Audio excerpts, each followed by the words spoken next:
Wow, welcome back again with Mimin di channel Anime Viral.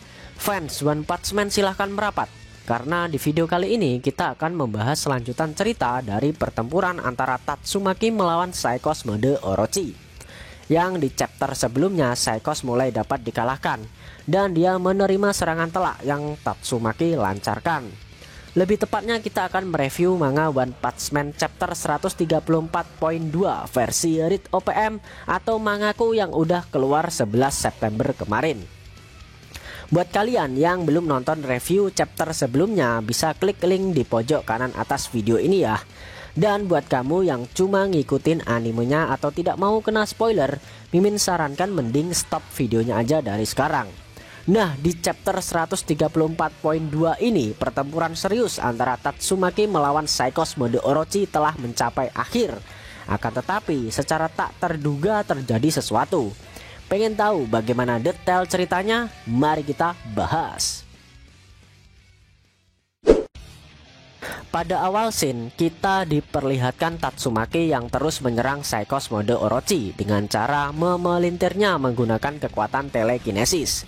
Psichos merasa amat sangat kesakitan sampai membuat tubuh, tower markas asosiasi monster, dan seluruh potongan daging yang bertebaran di kota Z menyemburkan banyak darah tanpa henti.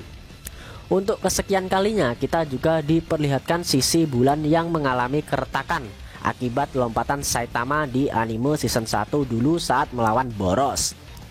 Namun sayangnya Tatsumaki juga tidak melihat retakan bulan tersebut dan fokus saja menghadapi Psichos mode Orochi. Saat Tatsumaki yang sedang memelintir Psichos mode Orochi dan akan melakukan serangan penutup, secara tak terduga tiba-tiba dia mulai mengalami kesakitan dan spontan langsung menutup mulutnya. Fubuki yang melihat dari permukaan kota Z juga ikut terkejut melihat gerak-gerik kakaknya yang terlihat aneh. Dan secara mengejutkan Tatsumaki yang menutup mulutnya itu memuntahkan cukup banyak darah.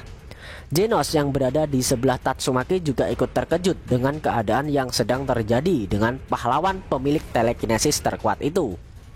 Efek dari Tatsumaki yang memuntahkan darah barusan membuat barir yang melindungi para pahlawan perlahan mulai menghilang. Barir yang menyelimuti bank dan bom bersama Fubuki itu juga perlahan ikut menghilang. Fubuki yang melihat hal tersebut langsung mulai khawatir dengan kakaknya. Dia merasa jika jarak gelombang kekuatan yang kakaknya keluarkan tidak beraturan. Si Tatsumaki yang barusan muntah darah, dia melihat tangannya yang bersimbah darah. Tatsumaki tidak habis pikir, kenapa ini terjadi di saat seperti ini? Dia bertanya-tanya apakah dia menggunakan kekuatannya terlalu berlebihan. Seperti efek samping Tatsumaki menggunakan kekuatan telekinesisnya yang berlebih membuat tubuhnya tidak sanggup, dan bisa jadi muntah darah yang dia keluarkan barusan adalah dampak dari banyaknya kekuatan yang Tatsumaki keluarkan. Di sisi lain, Tatsumaki selama pertempuran melawan asosiasi monster sudah cukup mengalami momen yang membuatnya terdesak dan beberapa kali hampir kalah. Psichos yang hampir terpisah dengan Orochi melihat kejadian itu, dan mereka juga merasakan jika kekuatan serangan yang dilancarkan Tatsumaki kepadanya mulai melemah. Melihat keadaan yang cukup menguntungkan mereka, tiba-tiba Psichos mode Orochi mengeluarkan asap dari dalam tubuhnya untuk menutupinya sebagai pengalihan agar dia bisa melarikan diri. Setelah itu perlahan Psichos mode Orochi melepaskan diri dengan tower yang dia pijak dan perlahan tubuhnya berubah seperti pesawat jet. Lalu whoosh! Dengan tubuh yang sudah berubah menjadi pesawat, Psichos mode Orochi berusaha melarikan diri dari Tatsumaki. Dia berencana akan menyerap darah dan daging manusia yang berada di seluruh penjuru kota Z. Tapi saat ini yang harus dia lakukan adalah menjauhi Tatsumaki terlebih dahulu sambil memulihkan keadaannya. Asap yang dikeluarkan Psichos mode Orochi barusan mulai menutup Tatsumaki yang keadaannya sedang tidak begitu baik. Akan tetapi dengan indera telekinesisnya, pahlawan kelas S peringkat kedua ini bisa merasakan jika Psichos mode Orochi berusaha kabur dari pertempuran. Dan secara mengejutkan, Tatsumaki merasakan ada 7 hawa keberadaan Psichos mode Orochi yang terpecah ke berbagai arah. Ternyata 6 dari 7 hawa tersebut adalah buatan Saikos yang sebelumnya trik itu pernah dilakukan Tatsumaki untuk mengecoh Saikos mode Orochi di pertempuran di beberapa chapter sebelumnya. Sambil terbang menjauhi lokasi pertempuran dengan sombong, Saikos mode Orochi berkata jika dia sudah mempelajari sesuatu dari Tatsumaki di pertarungan barusan. Saikos tidak menyangka jika pahlawan seperti Tatsumaki juga punya batasan yang tidak dapat dibayangkan siapapun. Saikos mode Orochi merasa jika keadaan yang sedang terjadi saat ini akan sangat menguntungkannya. Si Tatsumaki yang coba dipermainkan oleh trik yang dia buat sendiri merasa tidak terima. Lalu sambil memaksakan diri dengan kekuatan telekinesisnya, Tatsumaki mengeluarkan cahaya yang keluar dari dahinya. Dan cahaya telekinesis tersebut bersinar amat sangat terang. Cahaya yang dikeluarkan Tatsumaki itu berhasil menjangkau Saikos mode Orochi yang sedang kabur. Tiba-tiba Saikos mode Orochi terkejut. Dan secara mengejutkan juga semua boneka yang Saikos gunakan sebagai pengalian langsung hancur satu persatu. Saikos mode Orochi tidak percaya dengan kenyataan yang dia lihat. Serangan telekinesis yang Tatsumaki lancarkan barusan membuat seperti penghalang dan jangkauannya amat sangat luas. Bahkan mampu menyelimuti hampir seluruh area di kota Z. Dampaknya Tatsumaki dapat menghancurkan musuh yang berada di dalam area jangkauan itu dengan begitu cepat. Si Tatsumaki berkata jika dia juga mampu membalikkan arah dari penghalangnya. Logika sederhananya, Tatsumaki dapat mengeluarkan penghalang tingkat 2 dengan jangkauan yang jauh lebih besar. Dan di tingkat tersebut, Tatsumaki dapat menyerang lawannya dengan jarak yang amat sangat jauh sekalipun. Sambil mengeluarkan penghalang besar tersebut, Tatsumaki menantang Saikos mode Orochi. Jika kau pikir bisa keluar dari penghalang itu, coba saja. Mendengar ucapan tersebut, Saikos mode Orochi berinisiatif menyerang Tatsumaki dengan tembakan laser. Menurut Saikos, Tatsumaki pastinya butuh konsentrasi penuh untuk menahan penghalang besar yang ia keluarkan.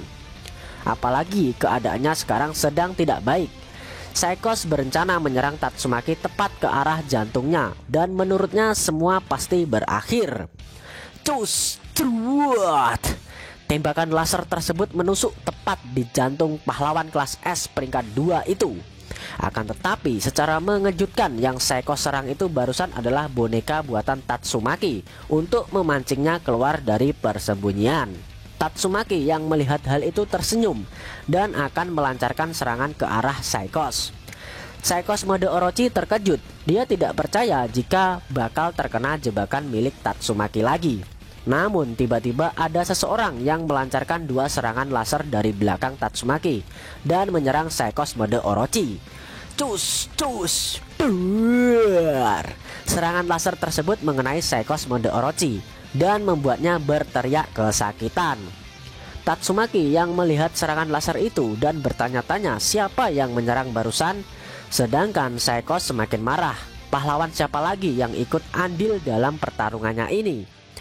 Dari kejauhan datanglah sebuah pesawat jet yang terlihat amat sangat canggih terbang mengejar Saikos mode Orochi. Ternyata itu adalah Drift Knight yang sudah merubah tubuhnya ke dalam mode terbang. Dengan bentuk seperti pesawat jet yang terbang dengan cepatnya, Drift Knight berkata jika target telah ditemukan, makhluk tak berbentuk dengan tipe yang tidak dapat diketahui.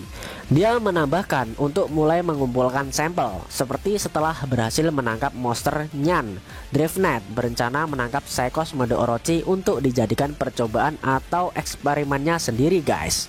Dari permukaan kota Z diperlihatkan Atomic Samurai, Child Emperor, dan Pig God yang melihat kedatangan Drift Knight yang menyerang Saikos mode Orochi barusan. Ketiga pahlawan itu seperti tidak percaya jika Drift Knight ternyata masih hidup. Diperlihatkan aksi kejar-kejaran Saikos mode Orochi yang berubah menjadi pesawat jet dikejar oleh Drift Knight yang juga merubah tubuhnya ke dalam mode pesawat terbang. Wush, wush. Saikos mode Orochi terus berusaha lari dari kejaran Drift Knight. Akan tetapi pahlawan cyborg kita satu ini tidak membiarkan si monster lari begitu saja, guys. Drift Knight ternyata mampu mengimbangi dan mengejar kecepatan terbang yang Saikos mode Orochi keluarkan. Sambil mengeluh, Psychos berkata, jika mereka terus saja bermunculan, dia seakan tidak terima. Berani-beraninya DriftNet menantang puncak evolusi yang dia miliki. Sambil menghina DriftNet dengan kata makhluk rendahan, Psychos terus mencoba lari dari kejaran DriftNet. Sedangkan DriftNet yang terus mengejar si monster berkata, jika sifat alami dari evolusi adalah persaingan. Lalu DriftNet mencoba mengumpulkan tenaga dan akan menyerang Psychos mode Orochi dengan tembakan laser lagi. Apakah tembakan laser yang DriftNet akan lancarkan kali ini akan mengenai Psychos mode Orochi lagi dan akan membuat si monster kalah? Dan apa yang akan DriftNet lakukan jika berhasil mengalahkan si monster? Sayangnya Shin Manga One Punch Man chapter 134.2 telah berakhir dan kita harus menunggu kelanjutan ceritanya di chapter selanjutnya. Nah, itu tadi review manga One Punch Man chapter 134.2 yang ending scene-nya memperlihatkan Psychos mode Orochi yang diserang dan dikejar oleh DriftNet yang telah berubah ke mode pesawat jet. Bagaimana menurut kamu? Jangan lupa tinggalkan komentar kalian ya. Selain itu tekan like kalau suka sama video ini dan dislike kalau nggak suka. Kalau pengen share ke teman-teman kalian juga boleh banget, biar channel ini makin ramai dan makin dikenal banyak orang. Buat kamu yang mau ngasih kritik dan saran juga silahkan, supaya channel ini juga makin berkembang. Jika ada kata-kata dari Mimin yang kurang pas, Mimin mohon maaf. Sampai bertemu di video review manga One Punch Man selanjutnya, and see you next time.